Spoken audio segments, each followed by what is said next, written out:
Hey everybody, this is Cody's Bar with PolyPixel, and in this video I'm going to go over the downtown pack. I'm going to do a bit of a comprehensive breakdown, um, go under the hood a little bit, get down to the nitty gritty of this pack, so you know exactly what you're going to get once you buy this. Just get rid of all that smoke and mirrors that we might have put up with some screenshots and um, in the videos and stuff like that. Put away any doubt of what this pack is or isn't. Yeah, so I'll just first thing I'll go over is just this is the pack. It's pretty much everything in the pack is put in this little tiny demo level, which you get when you purchase the pack, and it's pretty much surrounds this little tiny park area. You can go through here. There's just a little cute park, and there's some surrounding buildings, skyscraper buildings with a New York theme, and that's pretty much it. Now, so obviously, like I said, it's set in New York. I've actually have the the it's called Bryant Park. I don't know. That was the main theme. I went on Google Streets, looked at all the stuff, and pulled out the theme. And it's straight from New York, as you can see, with the New York taxi and the New York Police Department police cars. And then all these buildings are, for the most part, referenced off exact buildings. So hopefully it looks a little bit more authentic than something that just came out of my mind or anything like that. Yeah, so pack comes with 6 building styles. So you've probably been looking at them the whole time. There's 6 designs. Each one comes with a version where it's a full pre-built model like this. So it's just built as a big mesh. Or we have modular components that allow you to build your own design. In the past, we've kind of gone ahead and made these very extremely modular parts. Like everything is broken down into this and that. And in the end, like we kind of just thought it's just a little too complicated and it's a little convoluted. So we kind of struck like a middle ground and try to break it down into very easy to use pieces. Especially since these buildings are so massive, we want to go 60, 70, 80-story buildings, and you just don't want to do every single window or a beam and have the thing thousands of components. So it's made up of a lot of components, but it is manageable, to say the least.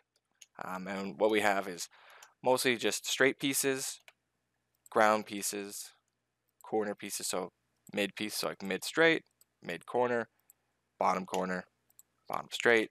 Then we have bottom straight with a door. Then we have inside corners. We'll have ledges. I think the only building without a ledge is this one. And then on top of that, we have a top floor. So I'll try to get a good example of that. Probably be this guy right here. So if you look here, we have this. I actually can go into detailed lighting. So we have the window frames modeled out a little bit, but then if you go to the top floor, they're just flat textures. So it says save on poly count. You can go ahead and just make these buildings in the background buildings super flat, just a handful of polygons, or you can go ahead and use these ones, and they're a little bit more detailed. They're not too expensive. Either one you guys use is fine, but it's just if you're down here and you're looking up, there's no need to really have all those extra polys. Yeah, so that's really how these buildings are made. So yeah, so 6 styles, and then each style or design has a pre-made building and then a series of modular assets that you can use. Okay, the next thing I'm going to show is the roads. We built 3 different sizes of roads. We have a large, we have a medium, and a small, which is right over there.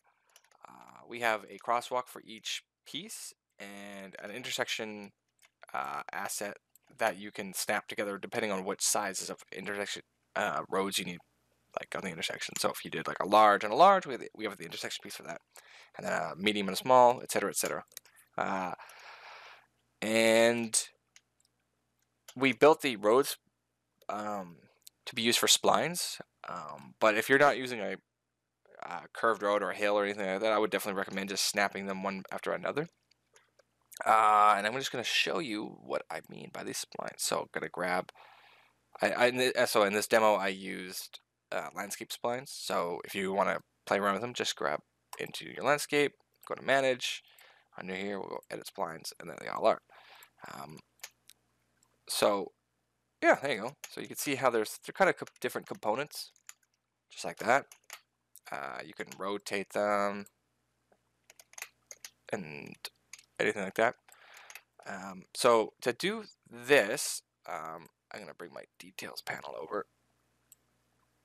You can see right now. So if you go to your segments, and under meshes, this is where the mesh is, right under here. So we're using road medium B. There's a road medium A. It's got a different line layout. And so it looks like we did scale to width, blah, blah, blah. Cool. And then at the very end, you go to your individual control point, and I added a crosswalk piece to that. So it's like the control point is this has a mesh of the crosswalk attached to it, and then from this point is the other spline, and it's splining this segment, which is the road. So that's generally how it works. They should all fit together as long as you snap it to a nice even number, and then this one's on an even number. It should snap together fine. If you start bringing things over and getting the high decibel points, obviously it's not going to work. And then along with the roads, it's the same thing with the sidewalks. So we have these sidewalk pieces. We have a bunch of sizes and designs. And then we have corner pieces. The corner pieces, we have a small and a large, a sidewalk, and you can go from like large to small, small to large, large to large, small to small. Either way, at whatever works. And that's pretty much it. Like that's pretty sure that's it for the roads. Yeah. And then we built a few other things that can be used for splines. Don't have to necessarily use it, but we have these little barrier bits that you can use. That's pretty it. That's pretty much it. And so let's go over the next thing. So the buildings and the roads aren't the only modular parts. We also have, let me just get back into this mode. We also have these modular walls. So these modular walls are pretty cool. You have like a high one. If I bring my content browser down here, I'll bring it a little smaller.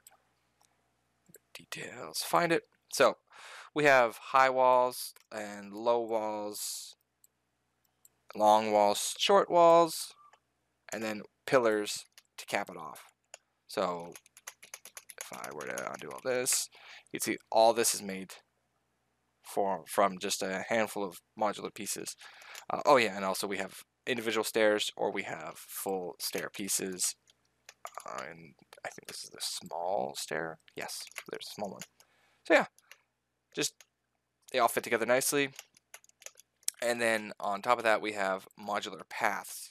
The pathing works like this. We have, if we kind of zoom into these, you can see there's just a flat path with like a little garden hedge thing, I guess, and then a couple of different designs. Kind of stole the idea of looking at, honestly, like Roller Coaster Tycoon, just how they did those things. Like that's pretty much what I did. It was kind of funny.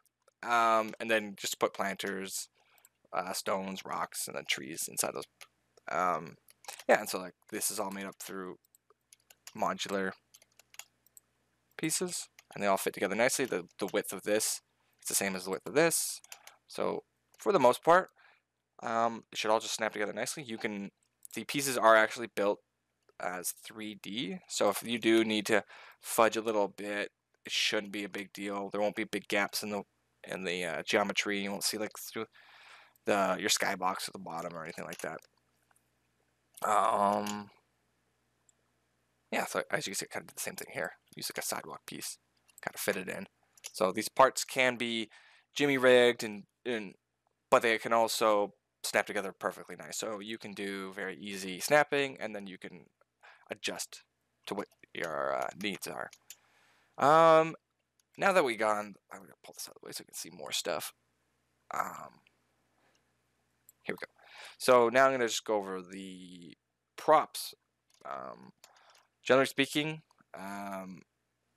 we went through and looked at just every single prop in the New York City streets, and outside of like a hot dog vendor, we got most of it. Like, you know, you just got your street lights and signs and a park bench and more planters, flags, newspaper boxes, barriers, garbage bins, bus stops, more benches. Got trash. We got these like barrier pillar posts. These ones have emissions. We think we have a few styles. Some are just basic chrome posts. These ones, these yellow painted rusty ones. So road cones, road pylons. Got some concrete walls.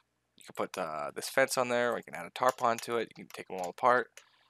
I feel like there is a different cone. Let me just go through cones. I might not have placed this cone in the level. That cone, stuff like that. Yeah, and then just some regular manhole, like a manhole decal. This is a alpha card. Metal plates. There's a few other things. I'm trying to find them. There we go. Some decals, more plates, gutters, things like that. Yeah, so there's just like lots of clutter, things like that to get this looking pretty full. And like a little park area, stuff like that. It's actually kind of fun is if I hit play.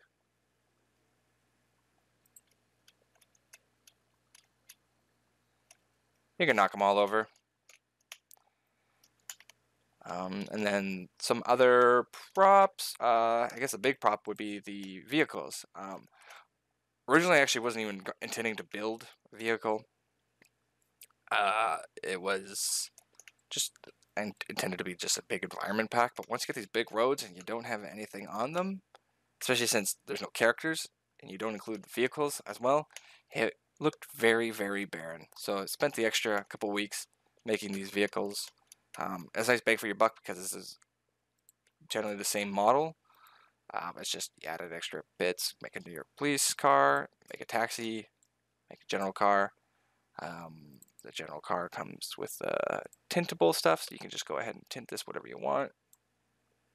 Whereas the New York taxi, since it's got custom assets on top of it and everything, it comes with a custom texture. So these ones aren't as flexible. They're pretty much rigid textures, but the base car has a tintable paint and more adjustments that can be made to the style. And I should also say there's no interiors to these, just to save on poly count. These are actually very low poly. If I were to look at the poly count of this thing, you see it's pretty low. It's only 4,500 tries with the extra. I think the police car is like a couple hundred more because of the sirens at the top. And then the base car is a little less because it doesn't have any extra bits. But most of the polys are in the wheels. But yeah, it's using a lot of normal maps to get the definition out. I think it turned out pretty well. I'm really happy with these ones. Very low poly, so when you bring these into your scene and you're duplicating them, and they're prop cars or drivable, like they're very efficient. Yeah. I'm going to go into a little bit more optimization later on. And I think the last thing I wanted to cover was the trees. Yeah, so these trees are, I forget what the design is, but there's 3 different tree types. There's just this basic one, there's a small version, there's one with a split. So you don't have the same tree over and over and over again, even though it is the same tree style, so it's using the same textures and everything like that. So it's optimal, or optimized, I should say. And the poly counts are very low on these, actually. For being such large trees, they are very low poly. They're only 2,000 on this one. I think the biggest one is this one I think it's 3, and the other one is around 1700. So they're very low poly, and which is perfect for a massive scene like this, because I mean, as much as that kite demo is amazing, 80,000 poly trees don't run very well in games, especially when you want to make a massive park like this. You got to look more to games like GTA, which have lots of cards and compromises, I guess, but very efficient, runs very smooth. And that's going to lead me to my next point, is that most of this stuff this scene is built for being a large scale environment scene. This is highly optimized, low amount of texture use. These buildings have just one texture on these parts. This is max 3. This is also 1. And like I said, I kind of, if you look at the building, you go back to the building part, I broke it down to the mid and top just to save on poly counts. They're very, very efficient, and so this one's 4 because that's usually transparent and an interior. Yeah, so highly optimized scene. I think the most expensive stuff is the scaffolding, and this is still only like, I think only like 1,000 polys, or not 1,000. Yeah, about 1,000 to 1,500 polys per piece. The stairs are about 1,500. These are about 1,000. Yeah, like the cars are 4,500. The props, they're very, very low. Like they don't get much more than, that's 200. The bench is 380. This rock, 130. So it is a very low poly scene. And then one of the big reasons why I did that was because this scene is tested in VR. I wanted to really focus on having a big scene running very optimally. And I think I've achieved that with the poly count, the texture count, material count. It's very, very, very, very optimized. On my machine, which I got about a 980 Ti and like an i7, so it's a nice rig. I wouldn't say it's like top shelf, but it's definitely above average. And I'm getting well over 120. It dips below 120. It hovers around like 110 on my machine when I have all these splines. These splines on the roads can be quite expensive, especially since I use so many. I probably wouldn't have done so many splines when most of them are just straightaways. But yeah, this is a very optimized pack. Big focus on low poly counts, clean materials, and everything like that. Along with all these other props, we also added in extra blueprints. These blueprints aren't game changers. They're very basic. They're just a couple of them in the level. We have a traffic light, and all you do is you can turn it. It toggles on and off, and then so if you're going in this direction of the street, you just say it's this offset off, and if you're going this direction, you leave it on. So it's just the offset. You just alternate them. So that's pretty much it. And then you just say how long is the traffic light length, and then how long is the yellow light. Whoop. And